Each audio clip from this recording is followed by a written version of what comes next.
sobre la cofradía de la Veracruz, que tiene como autor a Miguel Don Gil y Sánchez, cuya persona está aquí presente, y mejor que él, nadie puede hablar de este libro que es su criatura.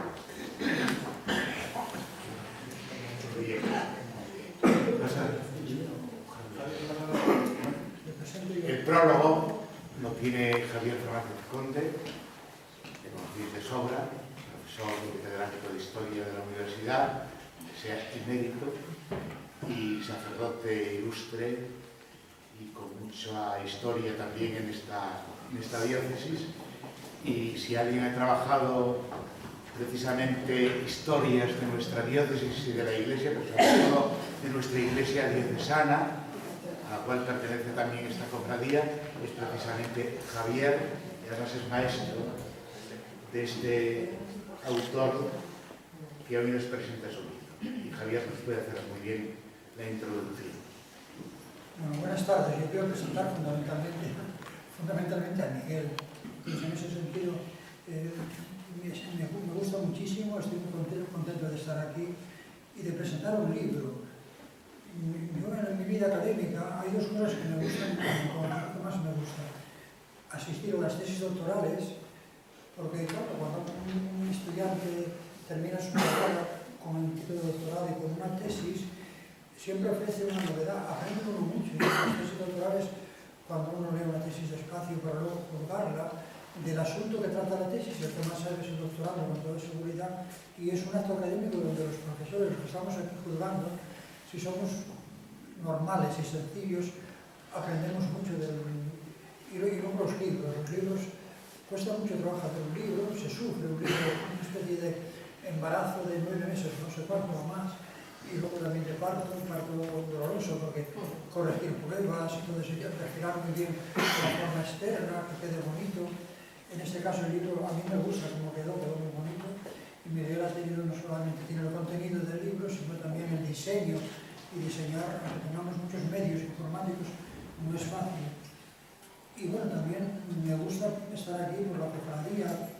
Es interesante que una cofradía, la Hermandad de la Santa Veracruz, yo no voy a hablar del contenido del libro, de lo que es el libro, porque eso es lógicamente al autor. Metería mi mies ajena si hiciera eso, y sería pretencioso, pero quien mejor lo conoce es Miguel. Hablo de Miguel, le hablo de lo que significó Miguel y lo que significa en la historiografía asturiana. Es un profesor joven y también un investigador joven, pero ya granado, porque tiene mucha historia detrás.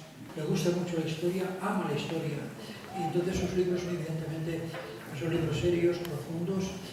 Ya es un investigador que tiene detrás un currículum, porque hizo un trabajo sobre el carlismo, yo ese trabajo personalmente no lo conozco, tiene varios artículos, lo leí, tiene varios artículos, y tiene otro trabajo importante, que fue un poco el punto de partida de su tesis doctoral, que es estudiar los movimientos de tipo monástico, religioso, en la época moderna, que era un vacío que estaba ahí.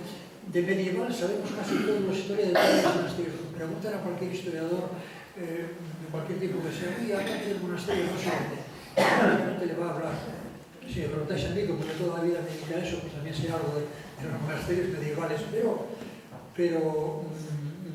de los modernos hacía falta una visión seria hasta la desmoralización, y las fuentes para ese estudio las ha publicado Miguel, y sobre eso va a trabajar, lo ha trabajado ya. O sea que entonces la trayectoria de investigador, artículos, 3 libros que ya tiene publicados con este.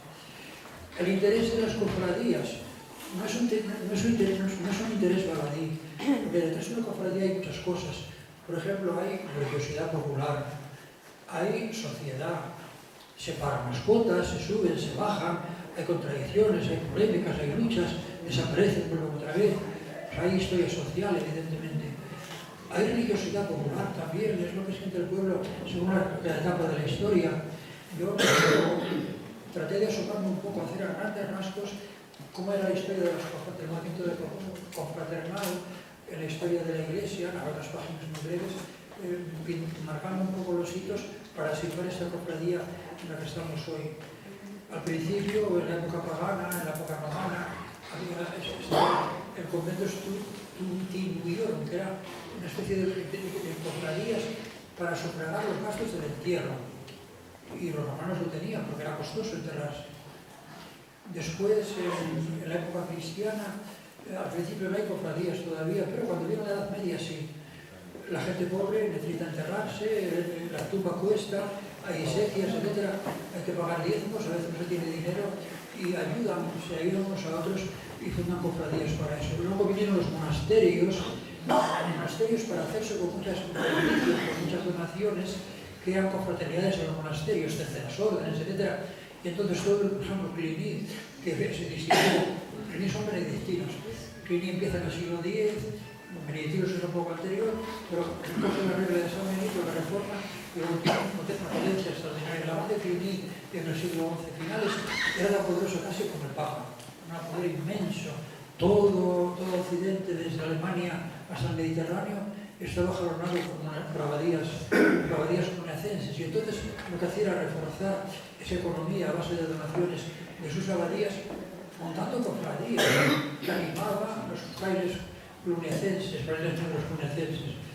Luego ha bajado un poco las cofradías porque el mundo laico, el mundo de los laicos, el mundo de la ciudad, fundamentalmente en el siglo XIII, XIV, XV, también tienen cofradías, pero son de otro tipo. Son gremios, básicamente, gremios que son como estos pequeños sindicatos. Los gremios son el anticipo del movimiento sindical. Se reunían los miembros de los gremios para defender sus oficios. Si vais por las ciudades antiguas, veréis calles que se llaman calle de los herreros, calle de los plateros. Aquí en Gijón no sé exactamente si hay calles de oficios. Si las hubiera, Madecilla tal vez, ¿no? Sí, bueno, pues esos son asociaciones de trabajadores que tienen una especialidad y la montan para defenderse, apoyarse y reivindicar derechos. Luego viene la Edad Moderna, viene el protestantismo, que es una especie de freno radical de la cultura religiosa popular, pero con el absolutismo regio, que es la época de Miguel, que conoce muy bien el mundo moderno, de nuevo florecen las cofradías, porque florecen junto a los santos. El siglo XVI y XVII se llama siglo de los santos. El Concilio de Trento puso en marcha una religiosidad, la del barroco, que tiene muchos santos. Cada santo va a tener cofradías. Luego también hay una sensibilidad muy fuerte para las reliquias del Señor. Todo lo que sea reliquias del Señor, de Jesucristo, reliquias de Él, cruces, veras cruces, coronas de espinas, mil cosas, el sepulcro, etc. Y van apareciendo cofradías muy relacionadas con la pasión del Señor, como es esta cofradía que estamos presentando hoy. Y en eso se centra la cofradía. La hermandad de la Santa Cruz que cubre toda la época moderna, siglo XVII, segunda parte, hasta el siglo XX, que tiene la novedad de tener la hermana mayor de la cofradía, la que rige los destinos, es una mujer, cosa muy extraña en los tiempos de las cofradías que mandaban los hombres. Había un grito machista extraño ahí que fue difícil de vencer. Entonces, bueno, que yo estoy muy contento con esto. Aporta, es un dato más a todo este mundo de la religiosidad popular, religiosidad social, también de la piedad nueva que está presente en las cofradías. E incluso si yo hablara como cura ahora y dejara mi chip historiador, a mí me cuesta trabajo romper con mis chips, pasar de uno a otro. No sé cómo será la cofradía de la Santa Veracruz, pero lo que sí sé, tengo algunos amigos en Sevilla, por ejemplo, algunos párrocos, y sé que algunas parroquias montan toda su pastoral a partir de las cofradías. Ejercicios espirituales, retiros, actividades todo el año, formación, catequesis, todo está en torno a las cofradías. La digo que no sé, no conozco la de aquí.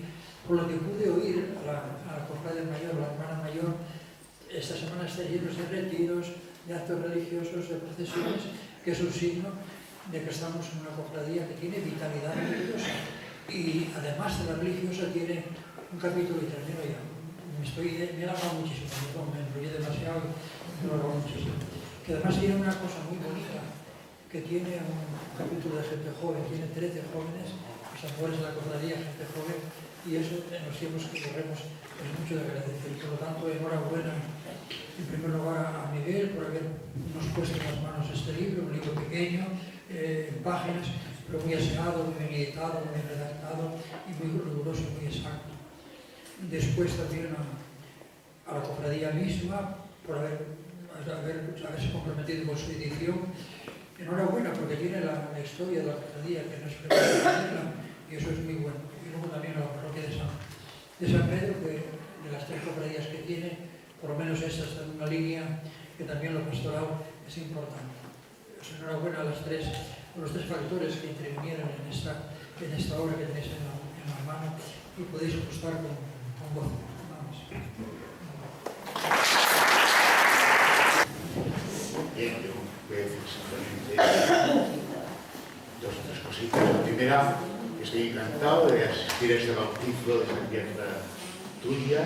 Se ve que es un hijo predilecto porque hablas de él con mucho calor, mucho entusiasmo. Y además llevas la medalla también de la cofradía, con lo cual, pues precisamente das testimonio de que, aunque sea una obra pequeña, realmente para ti es una obra importante y para nosotros también. Porque ser párroco de San Pedro tiene muchísimas alegrías, algún disgusto también, pero tiene muchísimas alegrías y tiene 2 carencias. Una, el párroco de San Pedro debería tener un barquín para salir a la mar, como San Pedro, ir al calamar,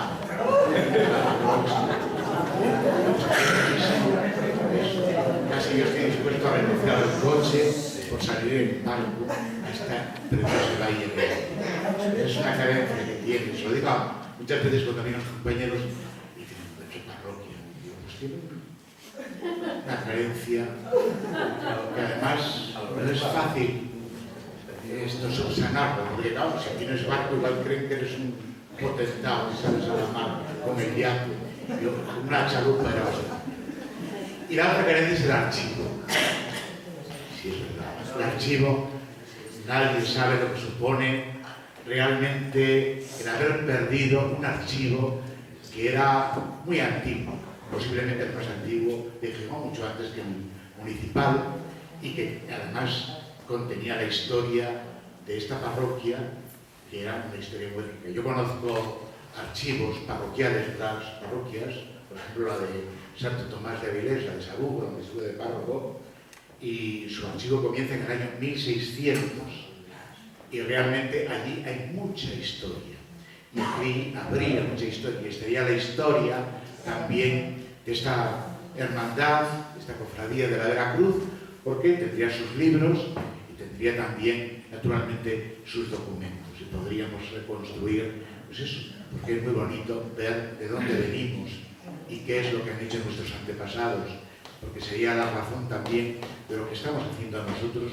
o de lo que podemos hacer nosotros. Pero, por eso, yo me alegro de que tú pues, te hayas dedicado a recuperar un trocín de historia de esta parroquia de San Pedro, en esta hermandad de la Veracruz. Y lo segundo, pues, 370 años. Ahora empecéis vosotros también a hacer historia. El mundo, yo pienso que no se va a acabar tan pronto.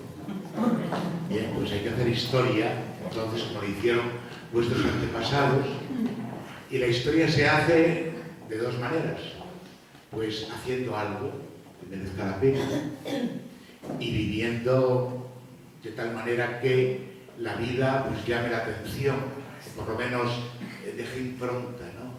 Y eso es una cofradía también. Una cofradía debe tener una dimensión social, de compromiso. La fe sin obras, dice San Juan. Pues eso. Y segundo, la vida cristiana.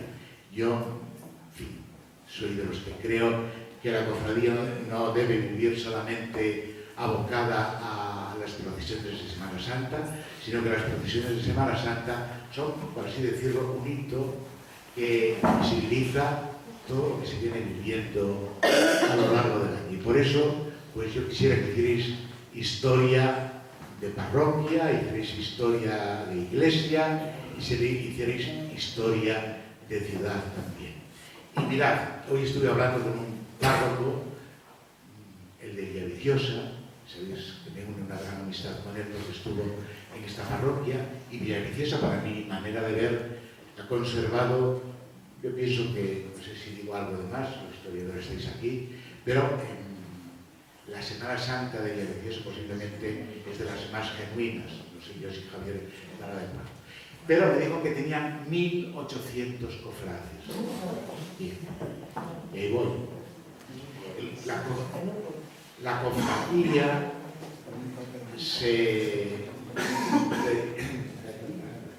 la cofradía la tenías que llevar en el ADN de la vida. Porque él me dice que donde se transmite realmente el entusiasmo de la cofradía es en la familia. Son las familias las que, por su entusiasmo por la cofradía, por lo que significa. Y eso es lo que he visto yo también en otras cofradías de España. Aquí hay mucha gente, en Asturias, ahora menos por la crisis que sufrimos, pero hay mucha gente de Cuenca, hay mucha gente de ciudades castellanas, que sobre todo me habla de Cuenca porque me ha llamado la atención uno que trabajaba en la banca, mira que trabajar en la banca, se casó, aquí se casó en San Pedro, y nada más tener su primera hija, el mismo día que nació su hija, vino a decirme, lo voy a bautizar aquí, y prepáreme usted la partida de bautismo, porque voy a ir a Cuenca, soy cofrade de la cofradía de San Juan Evangelista, y mi hija va a ser cofrade. Digo que eso es una forma de transmitir también la fe en esta forma de cofradía, o con esta marca de cofradía, y realmente es así como se transmite. Pero para eso, como digo, hay que hacer historia por lo que hacemos en favor de las obras y por la vida que llevamos. Y para eso yo os invito entonces a que de verdad la Hermandad de la Veracruz, pues, en este nuevo hito, en este futuro que se abre para vosotros, pues hagáis historia. Y la parroquia, como veis, aunque yo tengo también a veces mis reparos, pero nunca he tenido, iba a decir, nada contra. He tenido alguna cosa que a mí me parecía que debía de decir, y la he dicho con toda la libertad del mundo. Pero yo soy de los que, de alguna manera, pues agradezco el que la Semana Santa de Gijón también se pueda celebrar, no solamente en la iglesia, que es lo más importante, lo digo, es lo más importante, y es lo que ha recuperado el Concilio Vaticano II, sino también en la calle, y ahí es donde vosotros tenéis realmente mucho que ver, y sobre todo el protagonismo. Yo por ello os doy las gracias.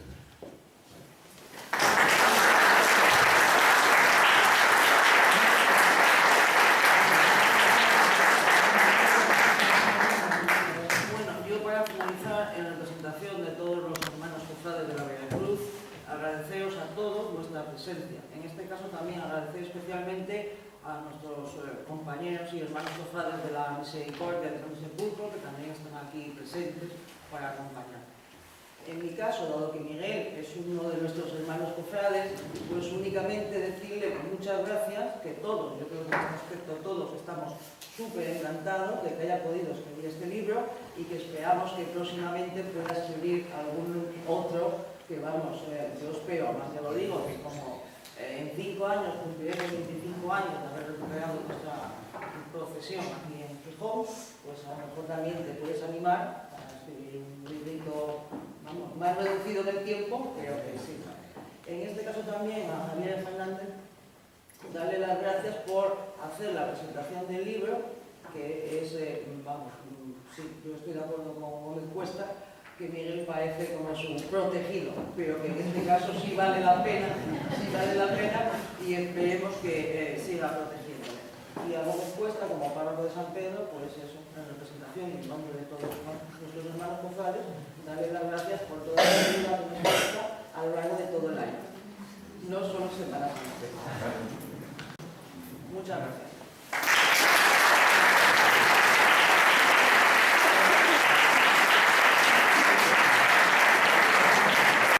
De la criatura, que nos va a contar una historia que tiene ya 370 años y nos la va a resumir, la ha resumido aquí en el libro, pero ahora pasamos yo que también tiene alguna cosa que no cuenta en el libro, que nos cuenta ahora también y nos hace ver que es verdad eso de que la historia es maestra de la vida.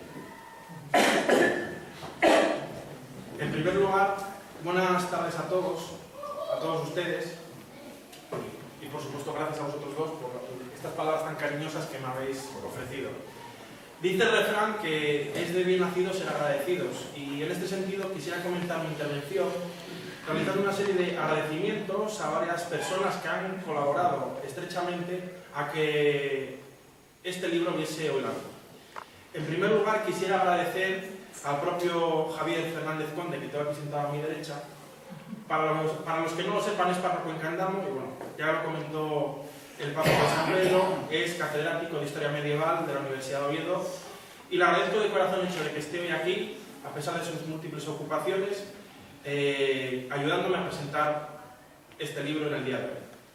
Para aquellos que no lo sepan, él también se encargó de revisar el texto original, aportándome alguna sabia recomendación, sugerencia, y por supuesto, y como ya saben, se encargó de redactar el prólogo que ustedes podrán leer en el momento en que adquieran el libro o tengan la ocasión de tenerlo en sus manos. Gracias de corazón, Javier, por toda tu ayuda y tu amistad. En segundo lugar, quiero agradecer el apoyo entusiasta del anterior hermano mayor, don José Luis Llorenzo González, que se encontraba en la recta final de su mandato en el año 2013, al frente de la hermandad. Yo llegué en el año 2013, al poco tiempo me hice hermano cofrade de la misma, y al poco tiempo le propuse la idea de redactar esta historia de la hermandad. Y desde un inicio me brindó todo su apoyo y su ánimo para que emprendiese esta tarea. Gracias, José Luis. Por otro lado, también quiero agradecer a don Claudio Fernández Marino, hermano mayor de la Veracruz del año 99 al 2000, por sus sabios comentarios y aportaciones documentales respecto a la historia reciente de la hermandad. Y como no, a doña Mónica Rivera Fraga, que tengo a mi izquierda, actual hermana mayor, por su decidido apoyo personal para que este libro se materializase y viese la luz hoy. Quiero agradecer además a la propia parroquia de San Pedro y por supuesto a su párroco el hecho de habernos brindado hoy este salón parroquial para poder realizar esta presentación, y debo decir que es un salón parroquial excelente. Y por supuesto también gracias por sus palabras que me han dicho.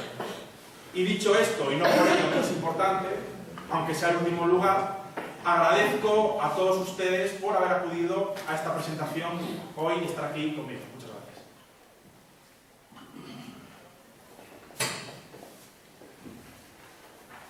Después de haber hecho estos agradecimientos que consideraba obligatorios, era necesario que los hiciese, quisiera dedicar unas líneas a comentar el motivo que me impulsó o me animó a redactar este libro. La historia de la Hermandad de la Santa Veracruz carecía de una publicación o de una investigación de conjunto que recogiese en un número limitado de páginas su evolución histórica. Sí que hay alguna publicación que a nivel puntual una pequeña época o alguna referencia puntual de 2 líneas, pero se carecía de esa visión global de conjunto para reconstruir la historia de la hermandad. A ello se unió el interés de la propia hermandad de poder poseer una historia propia, ¿no? Para conocer su pasado, lo cual es del todo lógico.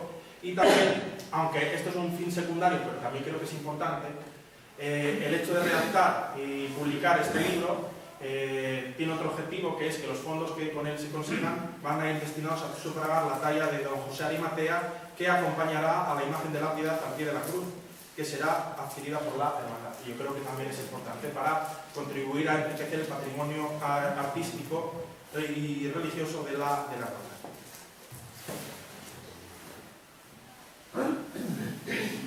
Por tanto, el objetivo básico que he querido conseguir, y espero haberlo conseguido con esta publicación, es lograr aportar esa obra básica en la que se reconstruyese de forma global y detallada la historia de la hermandad desde ese lejano origen en el siglo XVII, su evolución y sucesivas reestructuraciones y su resurgimiento como entidad independiente, autónoma, a finales del siglo XX y su evolución en las primeras décadas del siglo XXI hasta el día de hoy. Antes de continuar, quisiera hacer una breve mención a las fuentes que he utilizado. Esto es algo más del quehacer del historiador, por eso tampoco me voy a detener mucho. Ustedes van a ver que en cada una de las páginas, en notas a pie de página, aparecen referenciadas toda la bibliografía y la documentación que he utilizado en todo momento de la cual extraigo la información. No voy a aludir a ella, simplemente digo que ahí está y la van a ver. Pero quisiera hacer unas breves consideraciones al respecto para que sepan ustedes de forma general, somera, de dónde he obtenido esa información.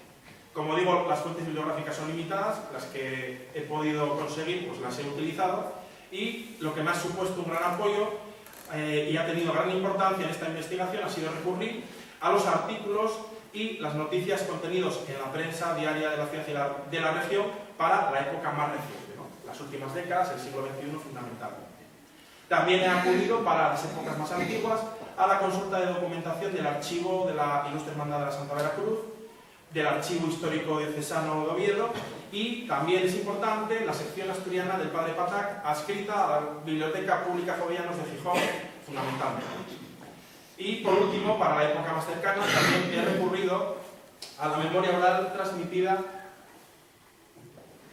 por los dos últimos hermanos mayores, don Claudio y don José Luis, que ya comenté y ya los mencioné en los agradecimientos.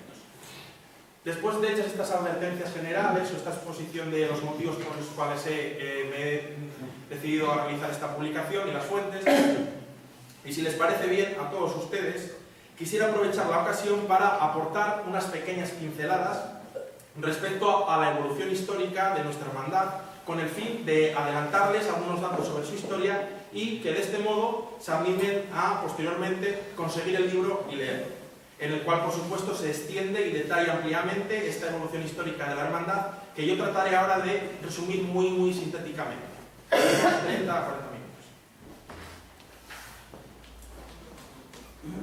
Si les parece, seguiré la estructura cronológica por siglos, tal y como se articulan los capítulos dentro del libro.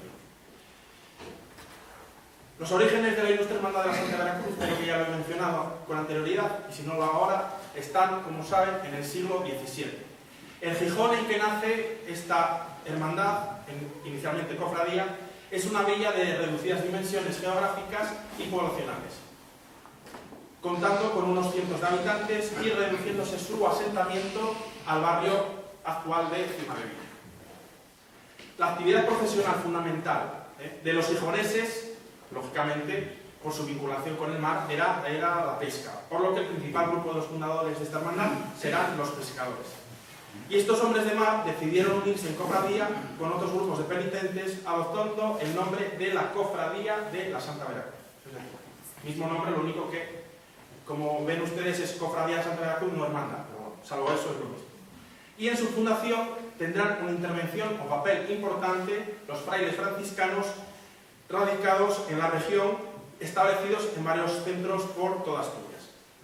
No lo indico en el libro, pero bueno, frailes franciscanos los tenemos, por ejemplo, en Oviedo, los tenemos en Avilés, los tenemos en Pinedo, etc.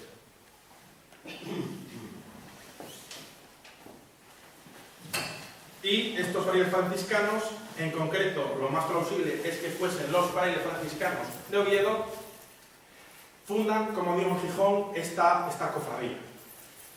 La relación de los franciscanos con la villa parece que continúa, en tanto que si en el año 1645 se funda la Cofradía de la Santa Veracruz, 3 años después, en el año 1648, hay un intento de fundar un monasterio por parte de la Orden de San Francisco, pero que no se lleva a término, no se funda el monasterio. ¿Por qué? Resumidamente, porque hay una serie de desavenencias entre la Orden y la municipalidad, el ayuntamiento, respecto a quién debía sufragar la construcción del edificio monástico, quién iba a donar el territorio, quién iba a donar o quién iba a sufragar el terreno necesario para establecer esa fundación monástica. Como no se ponen de acuerdo, pues la cosa no llega a buen término y por eso no tenemos un monasterio de frailes franciscanos. En cualquier caso, vemos cómo esa relación o vinculación de la Orden de San Francisco con Gijón es evidente.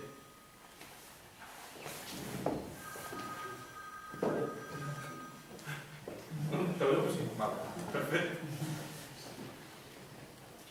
Y un síntoma claro del desarrollo y de la salud de la Cofradía de la Santa Veracruz de Gijón será la adquisición en el siglo XVII por parte de la misma de los primeros adquisición o bueno, donación a la misma de los primeros pasos de la Semana Santa de Gijón. No me voy a centrar mucho en ello porque también tenemos limitado, pues por al menos referirnos a ellos, pues en ese siglo obtiene la cofradía de la Santa Veracruz la coronación, la flagelación y el San Juan Evangelista, más conocido popularmente como San Juanín de la Barquera.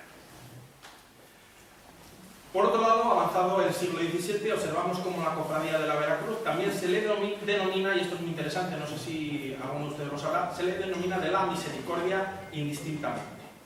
Es decir, nos encontramos en la documentación, es poca, pero lo que hay está ahí, en la documentación del 17 que se puede referir a la cofradía de la Veracruz o a la cofradía de la Misericordia. Pero lo importante aquí es saber que no son dos entidades distintas, dos cofradías que existiesen en la ciudad y que tenían distintos nombres. No, es la misma entidad, pero que casi como si fueran sinónimos de la misma, pues se la refiere como Veracruz o como de la Misericordia. Y es más, y esto parece que lo confirma, también está la evidencia del hecho de que en algún momento se la puede referir como la cofradía de la Santa Veracruz de la Misericordia. Entonces a eso pues evidencia aún más de que pues al final se usaban ambos nombres para referirse a la misma. A finales del siglo XVII se producen algunos enfrentamientos, tenemos la noticia de ello, entre la Veracruz y las autoridades eclesiásticas, que se va a sustanciar en la prohibición impuesta en el año 1695 por el señor obispo.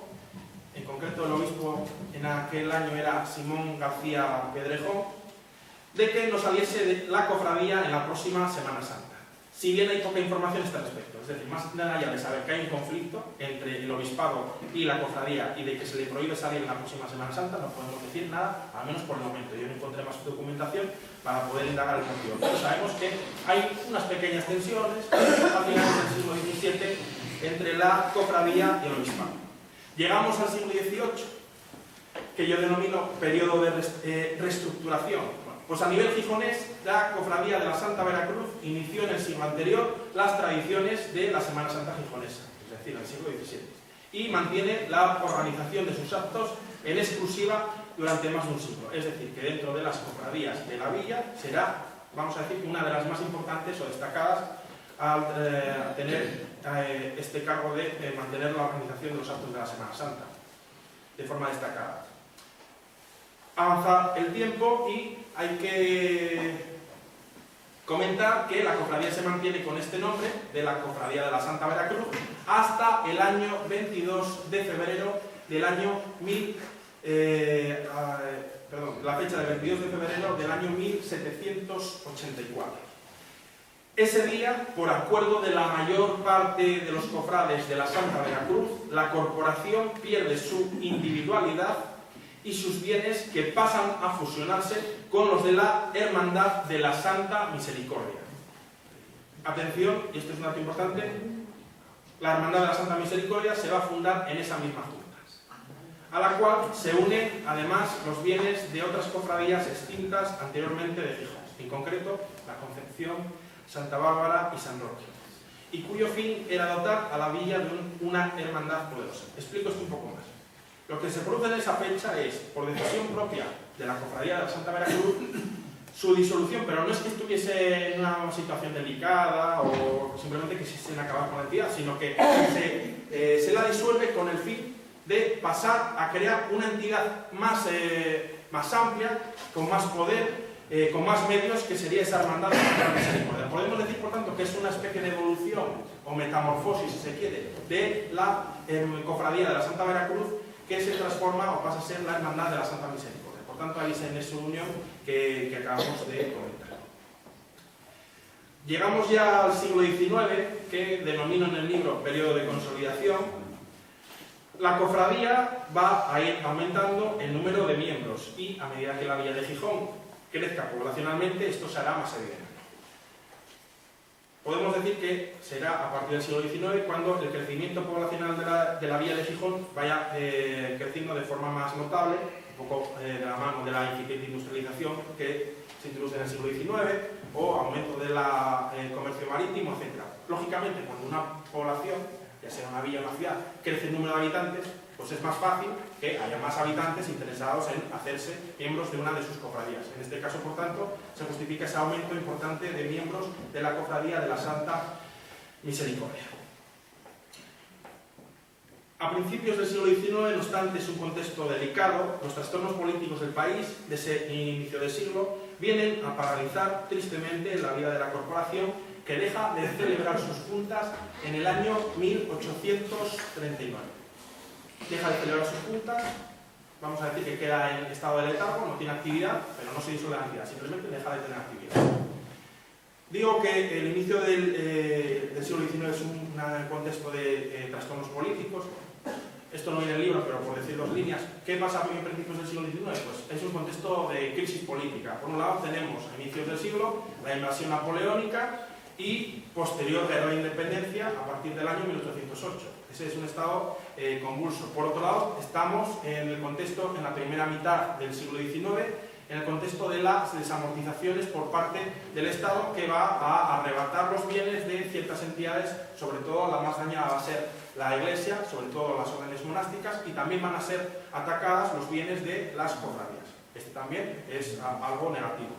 Y en tercer lugar, y yo creo que es lo más importante, tenemos que tener en cuenta que entre el año 1833 y el año 1840, tense cuenta, deja de celebrar sus juntas en el año 1839. Pues como digo, del año 1833 a 1840 se produce la primera guerra carlista, que supone, en síntesis, una auténtica guerra civil que divide a España en dos. Por un lado, el bando, ¿no? Los territorios que defienden la sucesión de Fernando VII en su hija Isabel, y los que defienden la sucesión en su hermano el infante Don Carlos. No se ponen de acuerdo y bueno, pues los primeros años son de tiro. Pues aquí está la primera guerra carlista, que hace inestable la situación. Deja de celebrar sus juntas en el año 1839, hay un parón en su actividad. Tenemos la noticia, o he encontrado la noticia, de que a la altura del año 1850, según algunas fuentes, la cofradía sustituye su nombre de Hermandad de la Santa Misericordia por el de Cofradía de la Santa Hermandad. Si bien esta es una referencia que debo confesar que no he podido contrastar suficientemente con otras fuentes indirectas, y es un dato que no puedo afirmar con rotundidad por el momento. Lo único que puedo decir, y es que esto es lo que podemos, vamos a decir, asegurar, hay que advertir que en los nuevos estatutos que se aprueben en el año 1887, que pretenden dar un nuevo contexto jurídico en una nueva etapa de desarrollo de la hermandad, pues en esos estatutos que se aprueban en el año 1887, en todo momento se alude al nombre de la Hermandad de la Santa Misericordia. Es decir, que sigue refiriéndose al nombre que tradicionalmente había tenido. Mi hipótesis, aunque no lo puedo asegurar con rotundidad, es que ese nombre de Cofradía de la Santa Hermandad o bien se utilizó de forma temporal brevemente, o que era denominada así de forma popular o coloquialmente, y no llegó a plasmarse en la documentación. Pero bueno, esto, si se encuentra alguna documentación en el futuro, se podría averiguar. Es una lástima porque pensé que no íbamos a tener proyector, pero no pasa nada porque les hubiese proyectado algunas imágenes. Y a partir de ahora, aludo a los estatutos del año 1887 y otros que vendrán, pues de forma totalmente inédita en el libro aparecen escaneados los documentos. No tiene un tamaño muy grande, pero yo creo que se pueden leer. Y bueno, creo que es interesante no solo ver el texto, ¿no? sino poder ver, ya que no se puede palpar y oler, pues bueno, al menos ver esos documentos. Yo creo que puede ser interesante y bonito.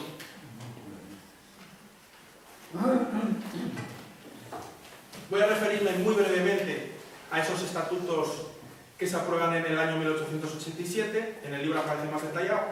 En esos estatutos, por ejemplo, se observa, y hay unas tablas en el libro, la estructura de gobierno y administración de la hermandad. Por darles un dato, y no entrar más en ello, el cargo de gobierno máximo, o sea, el cargo equivalente a hermano mayor, sería el cargo de presidente de la Diputación.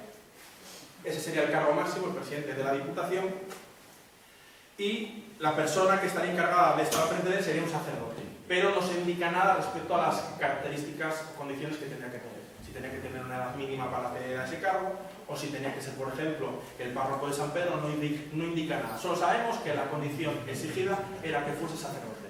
pero no se puede aventurar de momento nada más. Yo me leí entre los estatutos y no viene nada al respecto.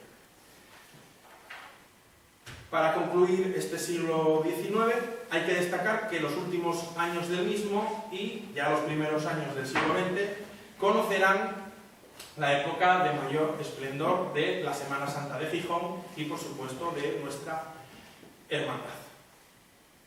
Nos vamos acercando poco a poco al presente. Llegamos a la primera mitad del siglo XX, que yo denomino periodo de declive.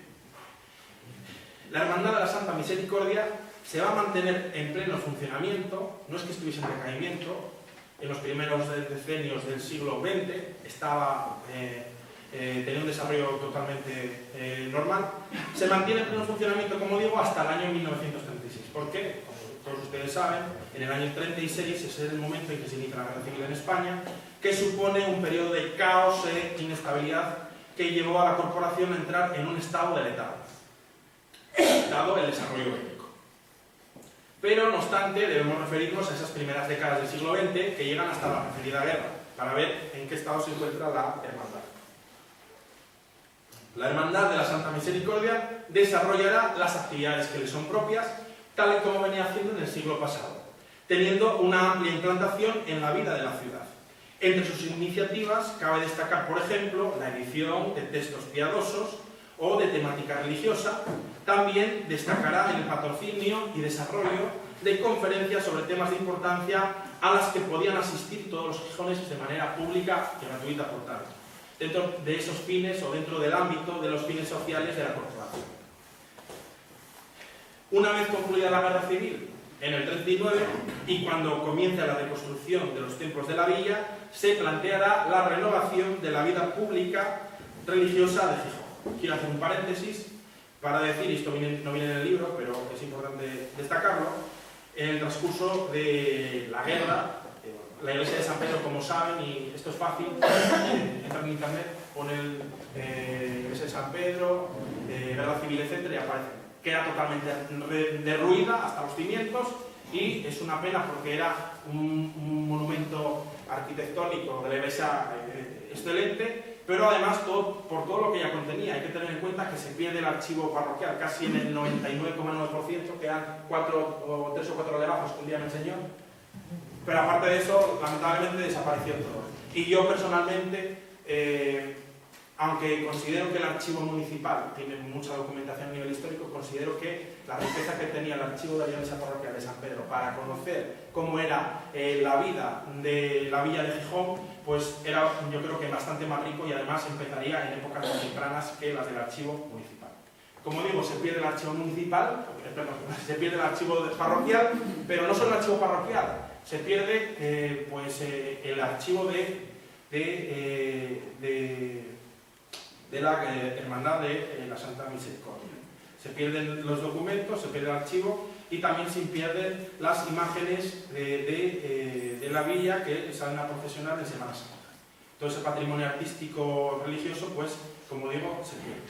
Entonces, cuando acaba la Guerra Civil, hay que volver a la vida pública religiosa en Gijón. Y en tanto que las imágenes de Gijón habían sido destruidas, la ciudad deberá recurrir a pedir prestadas unas imágenes a León. Se piden prestadas unas imágenes a León, y el 12 de abril de 1938 le fueron entregadas a don Manuel García Rodríguez, teniente de alcalde, las imágenes del Cristo yaciente, la Soledad y la Piedad, así como los atributos de la Pasión que se veneraban en la iglesia de San Martín de León, por parte del abad de la cofradía de Minerva y Veracruz de León. Es así como Gijón pudo contar con una procesión esa Semana Santa del año 1938. Y digo bien, 1938, no me he confundido. Bueno, les indiqué que la Guerra Civil va del 36 al 39, ¿cierto? Pero hay que dar un dato a este respecto. En lo que respecta al norte peninsular, el fin de la campaña norte de la Guerra Civil se culmina o concluye el 27 de octubre del 37, cuando toda Asturias ya estaba en manos del bando nacional. Y por ello que, desde un punto de vista regional, pues a la altura ya del 38 se pudo celebrar la Semana Santa, aunque a nivel oficial la guerra no acabase hasta el año siguiente. Avanzado el tiempo, el día que termina la guerra civil es el 1 de abril del 39 y era el día anterior al Domingo de Ramos. Aquella será la primera Semana Santa tras el fin de la citada guerra y será muy concurrida.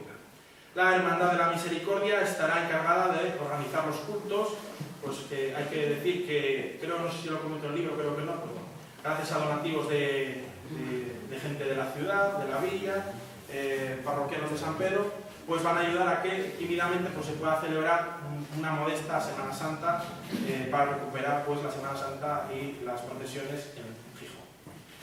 Avanzado el tiempo, llegamos al año 1942 y es un año importante porque se crea la ilustre Cofradía del Santo Entierro y de la Misericordia. La idea de crear esta corporación surge de don José Rodríguez Bustamante, que era caballero de la Orden Militar del Santo Sepulcro de Jerusalén, quien procedió a la remodelación de la Hermandad de la Santa Misericordia, que la refundía en su personalidad jurídica, bienes y derechos en esta corporación religiosa bajo la advocación del Santo Entierro. Es decir, recuerda un poquito a lo que vimos en el siglo XVIII. Cómo se disuelve, en este caso, la Hermandad de la Santa Misericordia, pero se disuelve con un fin claro, que es crear otra hermandad adaptada a los nuevos tiempos, más poderosa, que es esta Cofradía del Santo Entierro y de la Misericordia. Hay que destacar que ese nexo de unión evidente que hay entre ambas entidades, por ejemplo, se ve en el hecho de que en los estatutos indique que todos los hermanos de la Santa Misericordia automáticamente pasaban a ser hermanos de la nueva cofradía, porque estaban unidas lógicamente. Documentos de este tipo, como digo, los van a poder ver en el libro cuando lo puedan adquirir. Y esta cofradía del Santo Entierro y de la Misericordia debe estar bajo la presidencia del señor cura párroco de San Pedro, que será el hermano mayor de la misma, y de un teniente hermano mayor como rector de esta asociación religiosa. Para hablar un poco claro, el título de hermano mayor en esta época será un poco, vamos a decir, más protocolario, honorífico, lo ostenta el párroco de San Pedro, pero el cargo que se viene a asemejar a lo que es el hermano mayor en la actualidad sería el teniente hermano mayor, que sí estaría en contacto con los hermanos cofrades, quien se encargaría de la administración, de gestionar sus bienes. Podemos decir, por tanto, que ese teniente hermano mayor sería lo que hoy más se asemeja al hermano mayor figura que conocemos en la actualidad. Y la cofradía va a tener a partir de entonces una importantísima labor hasta llegar a alcanzar un gran esplendor la Semana Santa de la ciudad. Como parte del clima de desarrollo y mejora de la Semana Santa de Gijón, la corporación va a encargar varias imágenes. Bien, llegamos a la segunda mitad del siglo XX, ya que no nos queda mucho para acabar, no se preocupen, porque estarán cansados. La segunda mitad del siglo XX, que yo denomino periodo de letargo y recuperación. A la altura del año 1953, la cofradía tenía, dense cuenta, la cifra 4.000 miembros. 4.000 miembros de ambos sexos. Hay que destacar la buena gestión del teniente hermano mayor de la cofradía, que a estas alturas era don Hermenegildo Rodríguez, y de su junta de gobierno. Destaca por ser la única cofradía, y esto hay también que destacarlo, en España que no contaba con subvención de cartera oficial. Esto es importante, es decir, es la única cofradía que solo con las cuotas de sus hermanos cofrades y las otras actividades secundarias que podían efectuar se mantenían de forma totalmente autónoma, lo cual es reseñable. A la altura del año 1956 se van a dejar de organizar durante varios años el pregón literario y se suprimen además algunas procesiones. La cofradía perderá parte de su gran impulso, si bien hay que decir que las procesiones que se mantuvieron estuvieron bien organizadas.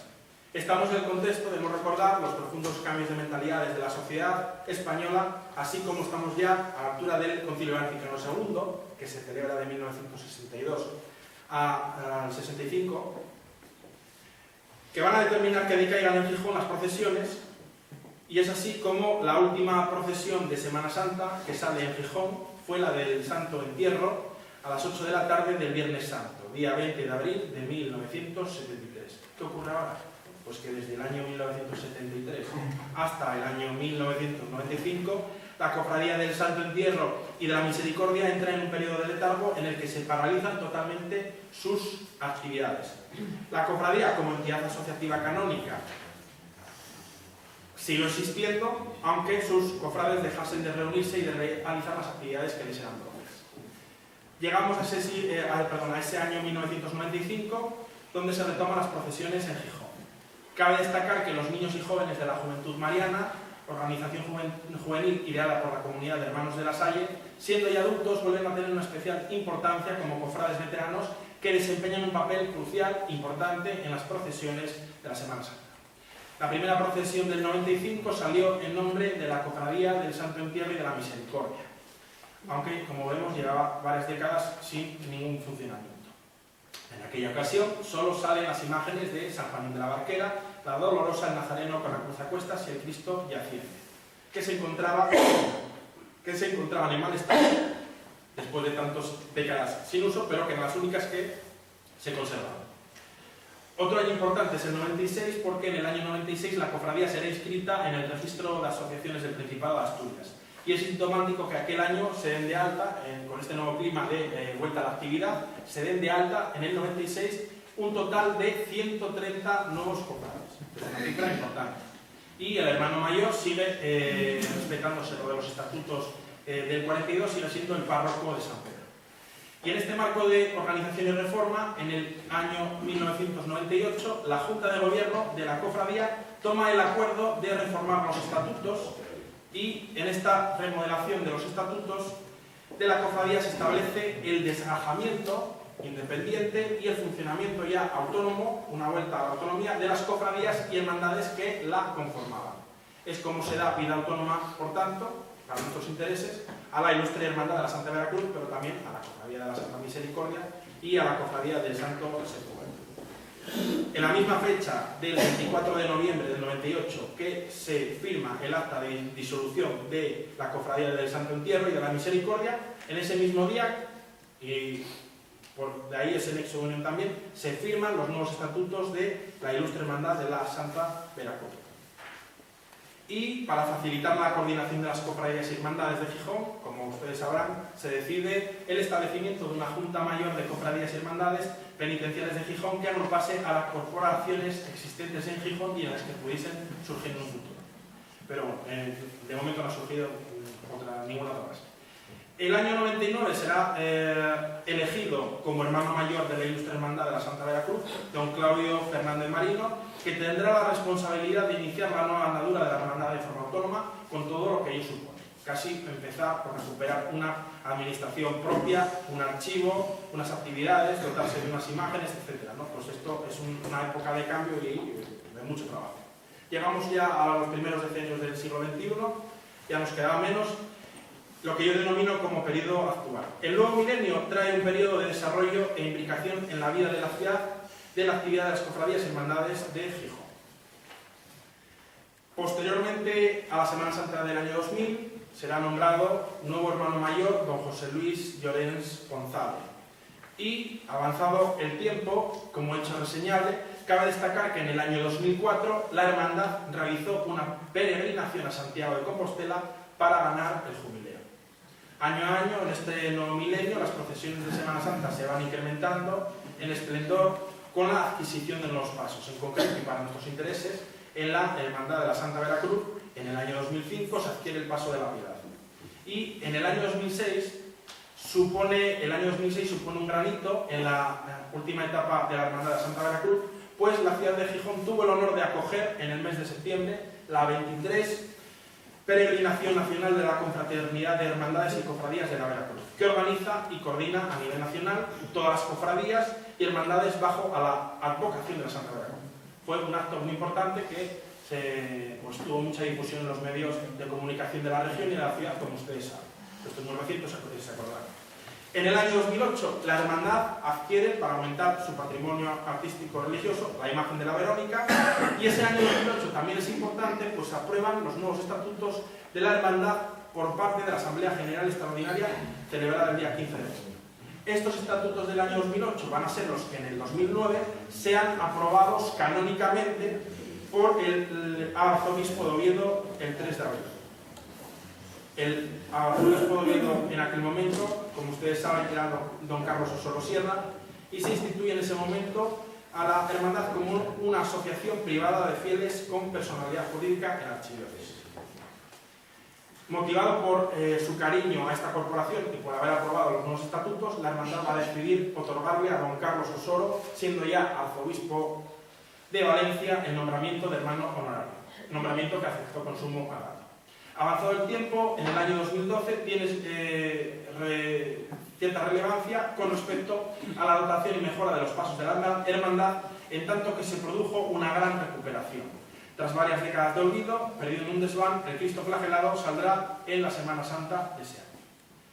Por darles algún dato a nivel demográfico, a la altura del año 2010 la hermandad estaba integrada por 160 hermanos.